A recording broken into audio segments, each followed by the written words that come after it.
that soul amongst them all, which is nearest to its entrance into thy glory. That so it may forthwith praise and bless thee forever. Amen. Our Father, who art in heaven, hallowed be thy name. Thy kingdom come, thy will be done on earth as it is in heaven. Give us this day our daily bread, and forgive us our trespasses, as we forgive those who trespass against us. And lead us not into temptation, but deliver us from evil. Amen. Hail Mary, full of grace, the Lord is with thee. Blessed art thou among women, and blessed is the fruit of thy womb, Jesus. Holy Mary, Mother of God, pray for us sinners, now and at the hour of our death. Amen. Eternal rest grant unto them, O Lord. And let your perpetual light shine upon them. May they rest in peace. Amen.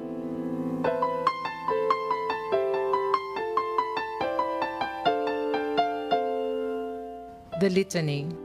Love of the heart of Jesus. Inflame our hearts. Charity of the heart of Jesus. Diffuse yourself in our hearts. Fortitude of the heart of Jesus. Sustain our hearts. Mercy of the heart of Jesus. Pardon our hearts. Patience of the heart of Jesus. Weary not our hearts. Reign of the heart of Jesus. Establish yourself in our hearts. Wisdom of the heart of Jesus. Teach our hearts. Will of the heart of Jesus. Dispose our hearts. Zeal of the heart of Jesus. Consume our hearts. Immaculate Virgin, pray to the heart of Jesus for us. Amen. Let us pray. Merciful Father, hear our prayers and console us as we renew our faith in thy Son, whom thou raised from the dead. Strengthen our hope that all our departed brothers and sisters will share in his resurrection, who lives and reigns with thee and the Holy Spirit, one God forever and ever. Amen. In the name of the Father, and of the Son, and of the Holy Spirit. Amen.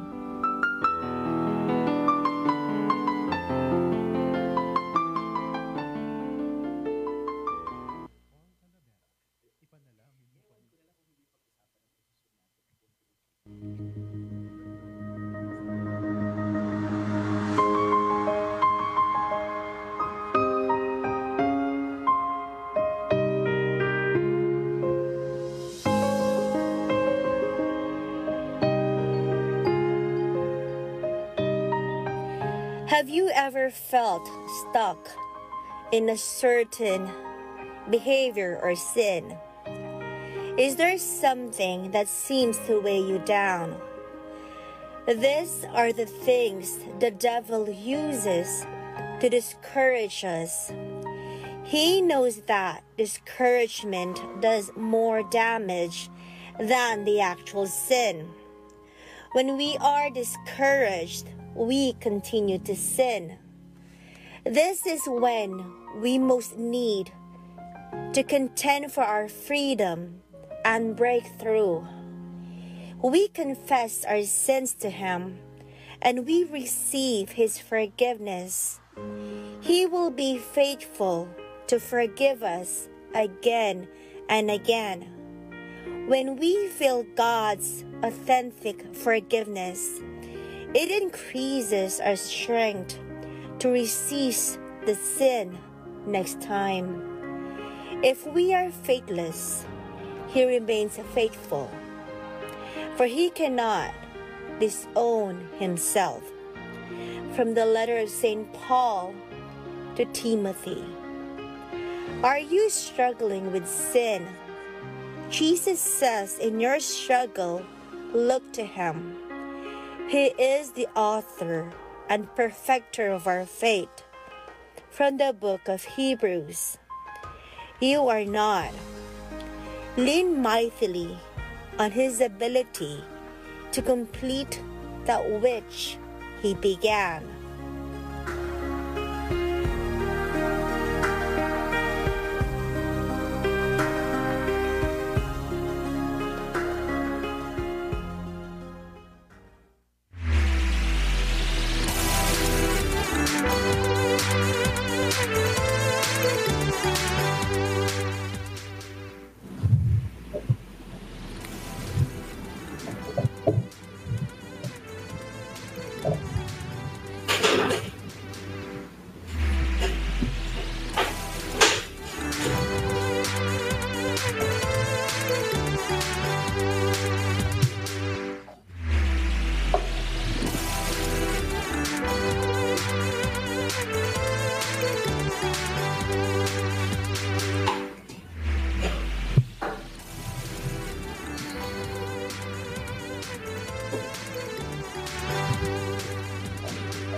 Magandang gabi po sa ating lahat at malugod po namin kayong tinatanggap sa pang-pitong edisyon ng Usapang K, kung saan ating pag-uusapan ang mga espiritual na pananaw at mga kwentong kapupulutan ng aral.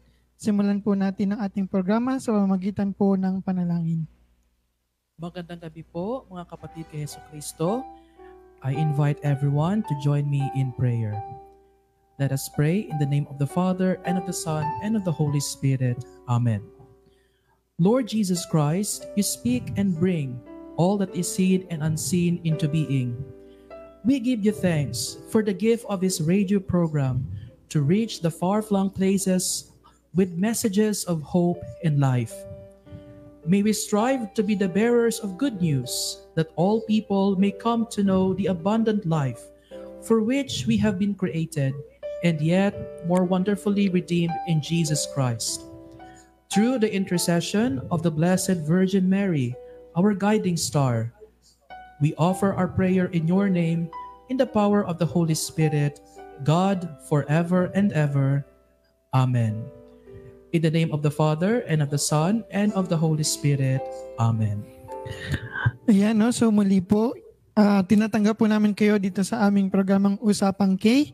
At ngayon po, no, pagpapatuloy po natin yung topic natin last Monday. And part po nun, bago po tayo magtapos, ay itong edition po na to isang special edition dahil ito na po yung parang primer ng nalalapit po na kapistahan ng Santissimo Rosario Parish dito po sa UST. Kaya po, ang pag-uusapan po natin ngayong gabi ay ang tema po ng fiesta ngayong taon. So, sige po, simulan po natin sa simpleng recap po. Brother Den, ano nga ba yung naging usapan natin last Monday para sa mga viewers natin? No? Yes, Brother Brian. No? Muli po, magandang gabi po sa ating lahat, lalo na po sa ating mga watchers and listeners ng Usapang K. Well, sa tanong po ni Brother Brian, paano po yung ating napag-usapan last episode? Ang ating pong napag-usapan ay tungkol po sa naging buhay at misyon po ni Maria, no? At paano po ang naging influence nito sa ating pong pananampalatayang Katoliko, lalo na po na tayo po ay palaging nagdarasal ng Santo Rosario. Sa pamamagitan po ng ating pananampalataya sa Diyos, no? Na igamit po natin yun, no, sa ating pagdarasal sa Santo Rosario. At sa ating pong pagdarasal ng Santo Rosario, tayo po nagninilay sa buhay ni Maria at ni Jesus. Yun po ang ating napag-usapan ng ating nakaraang episode, Kuya Brian. Magandang balikan natin yung mga takeaways natin. And naalala ko nga, no, yung takeaway ko nun is yung tiwala. No? Yes, tiwala. Na sa bawat pagdasal natin ng Rosario, nandun kaakibat nun yung tiwala. No? Siguro, tingnan natin yung pananaw din ni Father Fall. No? Father, ano yung take-away nyo last episode? Naalala ko yung pagdarasal natin, no? Nagiging parte na talaga ng buhay natin yun. No? Lalo na yung pagdarasal ng rosary. No? And I think, sabi nga natin, dahil September at saka October, no, yun yung topic natin. No? Una yung September, yung kapanganakan ng ating mahal na ina. And then of course, sa ating mga Dominicans, na October is a very special month. And not just for Dominicans, but for Catholics all over the world, because it is the month of the Holy Rosary. Ayan. Kaya parang yung ating magiging topic ngayong gabi, no, basically it's more of mga experiential naman. Maganda po yung pag-usapan. Yes. So, by the way, no, kulang tayo ngayon, no, si Father Dexter. No, dahil may sakit po siya. So, Father, get well soon. No, sana, get well soon. Pagaling po kayo, Father Dex. Yes, get well soon, Father Dex. And then also, meron tayong guest. Yes po. Guest po tayo. Yan, siguro no, Kuya Paul, magandang pakilala mo kung sino ang guest natin from the parish tonight. Papakilala natin ang ating special guest for tonight. Siya po ay kabilang sa mga PPC Exicom, wala nang iba kundi si Sister Rita Tabora. Sister Rita Tabora, magandang gabi sa iyo. Magandang araw sa iyo. Magandang araw. Hello. Magandang araw po sa inyo at magandang gabi din. Ayan. Yes. So, welcome sa ating Usapang K. Yes, no? Wala tayong guest. Salamat po. Ngayon lang tayo ulit nagkaroon ng ganito, no? Kasi Yes yung po, mga Father. nakaraan natin, puro dito sa Tayo studio. lang. And then last time din, meron tayo from, nung nandun ako sa Portugal, of course, no? So, Pero ngayon, this one, nasa ibang lugar din siya ngayon. Yes. Sa Algeciras lang naman siya. oo, Pero kamusta ganun pa naman? rin. Kamusta Sister Reyda dyan sa iyo? Mabuti naman po dito sa Algeciras. Actually, boundary po kami ng parokya ng Santissimo Rosario. Etong lugar po namin. Could you tell us something about yung lugar niyo dyan? Ayan, Oo. tsaka yung being boundary yan. Kasi syempre mga listeners natin ngayon lang din nila narinig na Yes. ang UST pala ay mayroong parokya. Parokya. No, na nasa loob. Yes. Rosario Parish. Opo. Bali, itong street po kasi namin, itong kalye namin, malapit siya sa riles ng tren. Familiar po ang mga commuter, lalo na yung mga sumasakay ng jeep dito sa may dapitan. Diyan po kami malapit. Nung una, parang naninibago din po ako dun sa ingay ng tren. Pero ngayon na 20 years na po akong mahigit dito nakatira, nasanay na din. Parang hindi ko na nga napapansin na dumadaan na yung tren. Yan po. Yun yung mga eksena natin, no? Lalo na Opo. kapag ikaw ay nakatira sa isang city, no? Lalo Yes na po. dito. Well, ako din, no, kapag nagmimisa rin ako, no, kapag nagmimisa tayo dyan sa area na yan, kasi meron tayong mga street masses, and then dito sa parish natin, at least merong 4 na chapels tayo, 2 doon, nandun sa Algeciras area. No? And nagmimisa tayo doon tuwing Saturday at 5 o'clock. Yun na naman din yung daan ng tren. No? Okay. Kaya kapag talagang parang makikipagsabayan ka, no, hihinto ka na lang muna. No? Buti na lang kung minsan consecration. Saktong pagkasok ng ostia, doon dadaan Dumadaan yung tren. No? So parang yung busina ng tren, no, yun na rin ang bell mo. Di ba? And padaanin mo lang siya ng kaunti. No? Padaanin mo lang siya ng kaunti. And then sasabayan mo na tutuloy mo na lang ulit yung misa. Parang gustong makisali yung trend sa misa mo, Father Paul. Oo. Exactly, no? Exactly. So, ayun, katulad nung sinabi natin, no? Tayo ay isang parokya, so we have all of this, no? Yung meron tayo ng binyag, Yes meron po. din tayong complete the sacraments, no? Kasal. Yung tanging wala lang dito sa atin na allowed na ipasok dito sa campus is patay, no? Kasi syempre morbid nga naman na yung mga students Miss ko. natin makakakita sila ng Kabao. kabasa, ng Kabasa. pumapasok dito. So, yun lang naman ang hindi allowed. So, what we do is we go to the areas doon na tayo nagmimisa, no? By the way, no, yun nga, since tayo ay parish, no, tayo ay magse-celebrate ng ating fiesta siguro. Yay! Ano ba yung ating tema ngayong taon na naisip natin, Brother Pao? Ang tema natin sa piyesta ngayong Fiesta del Santissimo Rosario 2023 is Birhen ng Santissimo Rosario, talang gabay ng pamilyang Pilipino. Wow, ano ba ang Wow. background niyan? Kasi last year kasi nagamit na natin yung synodality. So ngayong taon na to, ang naisip ng mga execom or rather ng PPC, parang i-focus siya lalo kung ano yung mas magandang umpisahan ng synodality, which is yung family. Family. Yun. Kaya doon nag-umpisa yung, nanggaling rather, yung ating tema this year's fiesta. Yung Tama, family. no? Sa bagay, sasabihin nga natin, family is the basic unit of society. Society. Oo. And not just with that, Father, kasi meron din nagsasabi na yung family daw is the basic unit of a church. Oh. Especially, it is the basic unit of an ecclesial community po. Yes, so maganda po siyang pagninayan po natin kasi yung pananampalataya ay dapat talagang manggaling mismo sa pamilya. Simula sa pamilya. Yes. Yes. At saka totoo naman na ang pamilya, dito nag-uumpisa yung pananampalataya ng mga kabataan. Yes. At ano yung pinakaunang tinuturo ng ating mga magulang sa atin ng dasal? Most likely ito yung mga prayers na kasama dun sa rosary. Our Father, Yes. Hail Mary, Glory be. So talagang swak na swak talaga itong tema natin this year. Kasi wala tatandaan ko lang yung ginamit natin last time na yung the family that prays together Stays together. Yun. Oh, actually, hindi man lang rosary pero kayo ba, ano ba yung naaalala ninyong early memories ng prayer na tinuro sa bahay? Meron ba? Ako nun, Father, naalala ko nun, yung pinakaunang tinuro sa akin nun is yung sign of the cross talaga. Na even sa school, no, kahit yun yung unang ituturo sa amin, hindi namin pa unang alam na it's already a sign of prayer. And ang isang naituro sa akin nun na maaga, Father, is yung pagdadaan ka ng simbahan.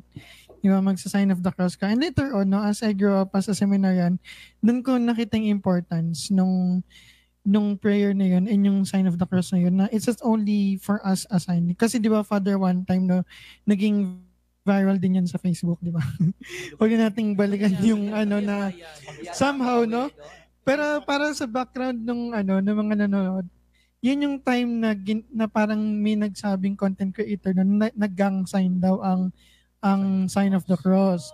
Di ba? Though we're not really dealing on that topic, pero somehow, di ba, it would always remind us na there are really small things in the Catholic faith na kapag hindi mo alam yung reason kung bakit merong ganon, there will be a time na sasama ka dun sa ganong sistema din, brother din. Siguro bukod sa sign of the cross, tinuruan na talaga ako ng mga magulang ko na magsimba tuwing linggo.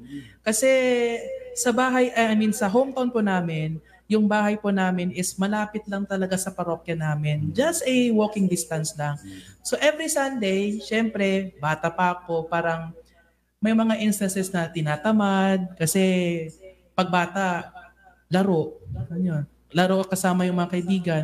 So sinasabi talaga sa akin ng mga magulang ko, then dapat linggo magsimba ka kasi mahalaga yun yung pagpunta sa simbahan tuwing linggo. Mahalaga yung magsisimba ka kasi you will establish a prayerful connection with the Lord, no? At sa pamamagitan ng pagsimba, tuwing linggo, you will totally feel yung presensya ng Diyos.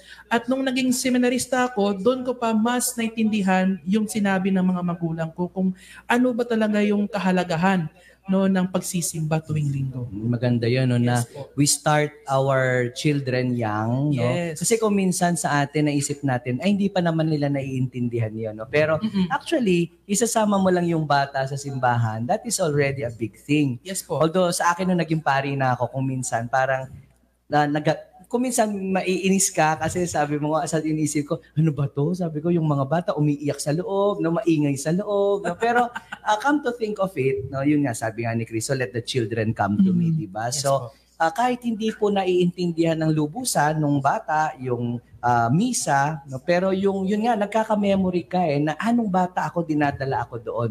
At ako personally, meron din ako niyang paglabas ko sa simbahan, makikita mo yung mga lobo, yung mga popcorn, yung mga tinitinda sa labas, cotton candy. So, ako as a child, isa yon motivation para sumama. Although hindi ako binibili ng mga magulang.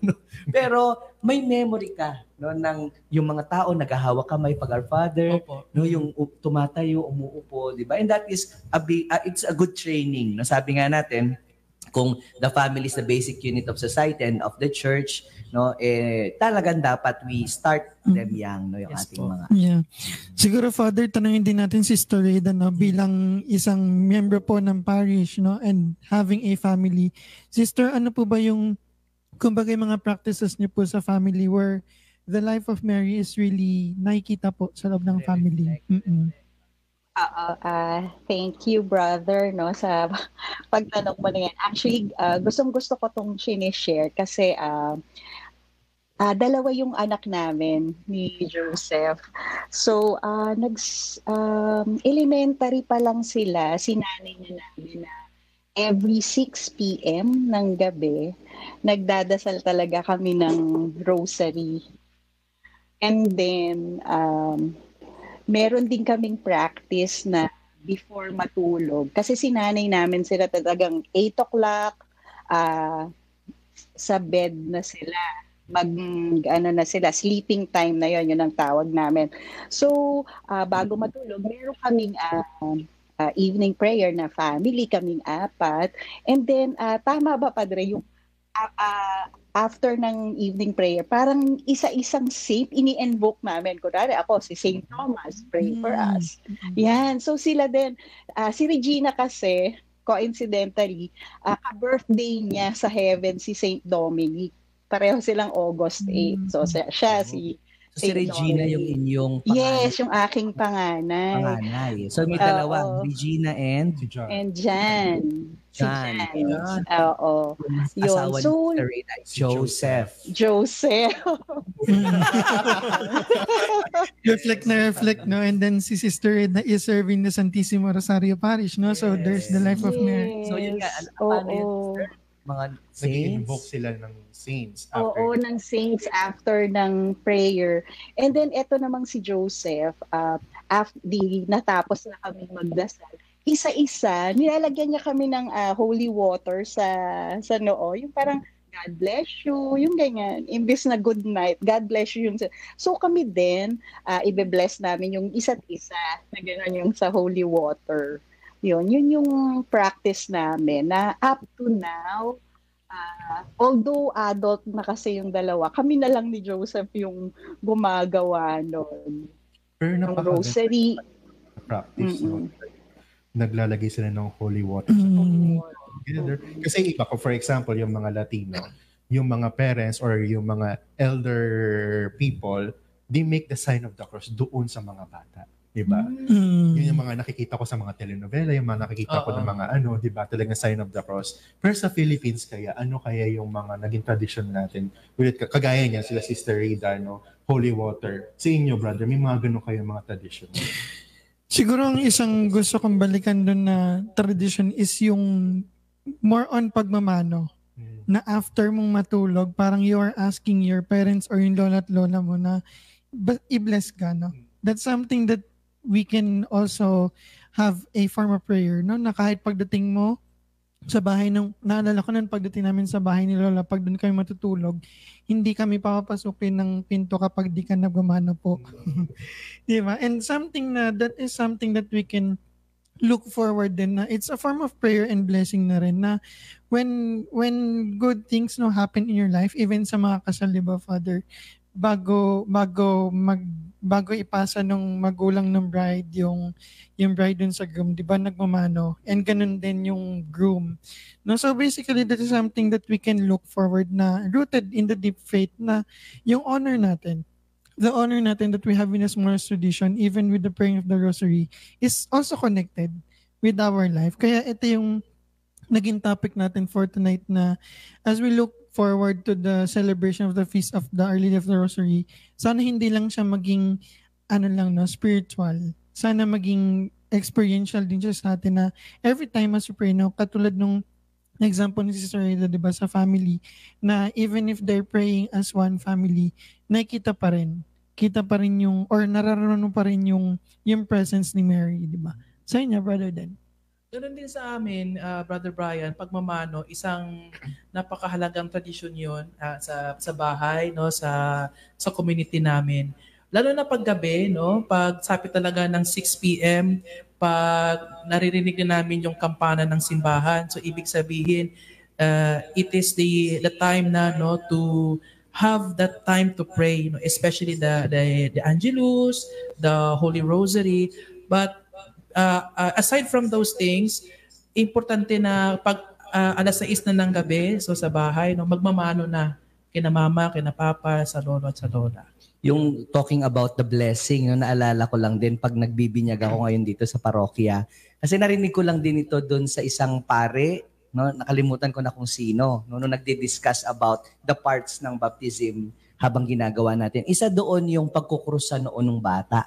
'Di ba, yung pare kukrusan yung noo ng bata, and then yung parents muna, and then yung mga ninong at ninang. And then after that, narinig ko siya kasi sinabi niya, that is the first blessing na binibigay ninyo ngayon sa inyong anak at sa inyong mga inaanak, and don't forget to continually bless them. No, whenever the child sees you, 'di ba, nagmamano, anong sinasabi ng ninong, 'di ba? God bless you, 'di ba? So yung unang pagbe-bless, yung paglalagay ng krus sa noo, maaaring gawin nila pagkukrusan o pag nag-bless sa kanila, no, it's a sign of blessing, no? Kaya 'yon, na-ingrain din dun sa isip ng mga tao na doon pa lang sa simula pa lang, sa binyag pa lang, yung pag-antabay natin sa ating mga inaanak it's not just monetary. No? Minsan, iniisip natin, sa Pasko magmamano, hihingi ng aginaldo. Of course, kasama yun talaga. No? Pero ang pinakamagandang regalo na naibibigay natin sa tuwing nakikita yung mga inaanak is yung pag pinapamano natin sila and sinasabihan natin ng God bless you. Di ba? We impart the blessing to them. Yes. Kaya, di ba, Father, no, it's something that we can be proud of as a Filipino family na hindi nawawala yung tradition na yun, di ba? At dinadala ng Pilipino yan. Kasi yun Yes. nga, ewan ko kung nakwento ko na dito sa programa natin, nakakausap ko yung mga paring napapadala sa Africa, no, particularly yung mga kapatid natin sa Archdiocese of Haro. Yes. Nakalimutan ko na, ano nga ba yung mission area nila? Parang nasa Kenya. Oo, nasa Turkana, parang gano'n, Turkana. Oo. So, kinikwento nila, yung mga tradisyon natin dito, dinadala nila doon, na hindi actually ginagawa ng mga tao doon. Isa doon yung pagmamano. So, kaya nga sabi ko kung minsan, Christianization ba yun o Filipinization? Yung mga pinupuntahan natin sa mission. Kasi ngayon, pag nakakita na sila ng pare at madre, nagmamano na sila. No? So, it's a contribution that we have as well in evangelizing as Filipinos. Tsaka hindi lang mga tradisyon natin, Father, no? One time nga may nakita akong post, no, from the Archdiocese of Haro, yung mga priest na na-assign doon sa Kenya, sa Turkana, nagsasanta Cruzan doon sa lugar mo. So, Flores de Mayo. Flores de Mayo. So, nagulat talaga ako. Yung mga Kenyan locals doon, they are not just celebrating, but they're also imitating our Filipino way of honoring Mary. Yes, no? correct. So Yes. probably they also saw the value in it. No? Kasi if you remember naman yung mga missionaries natin nung dumating sa Pilipinas, yan, that's their way of catechizing us. Yes. And that's their way of bringing us to the church through the mga rituals natin, no? Yung mga practices natin na yan. Yeah.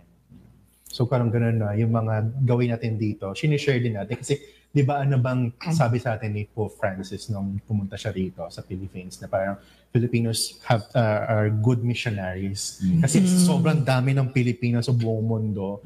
Ultimong, not only the culture na sinishare natin, but also yung, of course, yung Catholicism natin. Kung paano natin yung sinasabuhay yung pagiging Katoliko natin, yung nagsisimba tayo, yung the mano thing, yung mga traditions, yung mga gano'n.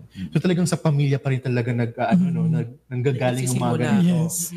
Talagang swak na swak talaga sa tema And natin. most of those are Marian. Di ba? Marian. Yung Birhen ng Santissimo Rosario, talang gabay ng pamilyang Pilipino. Yes po. At bilang mga fathers and brothers, nabanggit natin yung tema na. Siguro, simulan na natin yung discussion natin tungkol dun sa experience natin. No? And maybe si Sister Rida din may mga masishare na insights, no? Opo. I think excited to sister. Yeah, oo, sister. Pinaghandaan yan.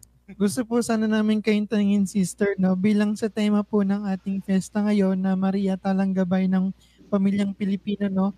Paano niyo po ba masasabi na bilang isang tagapaglingkod po ng Santissimo Rosario Parish, paano niyo po nakita sa family niyo po yung paggabay po ni Maria at ano po yung naging impact nun sa family niyo po?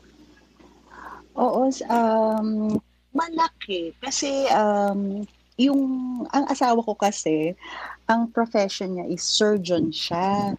So, talagang hindi namin inaasahan noong 2017 na stroke siya. Imagine, surgeon, tapos nawala yung right side niya. Siguro, iniisip ko nung time na yun, kung hindi kami nagdadasal ng rosary, yung spirituality namin, siguro yung disposition ko na hindi masyadong maganda, baka bumigay na kami. So talagang pag looking back, talagang Mary is really a star. Parang nag-e-enlight siya. Yun lang yung kahit na paulit-ulit yung pagsambit ng rosaryo na ganyan. Pag ini-invoke mo yung ganun. Laking bagay. Parang consolation talaga na buti na lang nagro-rosaryo kami. Ganyan. Nagsisimba. Lalo na si Joseph, everyday siyang payus, parang ganon. Hindi, modesty aside, sorry. Ayun. So, parang na-imbibe niya din sa akin yun, yung ganon na yung pananampalataya. So, ang laking bagay. Tapos yun nga, ang parokya namin, Santissimo Rosario pa, di ba? Talagang swak siya. Yun. Opo, no? So talagang pag you live it out talaga in your family, no, makikita mo yung halaga din, no? So siguro, Brother Mm-mm. Paul, ikaw naman, as a member, no, of the parish as well, how did you see Mary as a guiding star sa sarili mo? Particularly itong Del Rosario of UST natin. Opo. Oh. Actually, totoo. Member talaga ako ng kabilang parokya. Oo. Pero kasi dahil mas accessible to at palaging nadadaanan, mas madali siyang puntahan.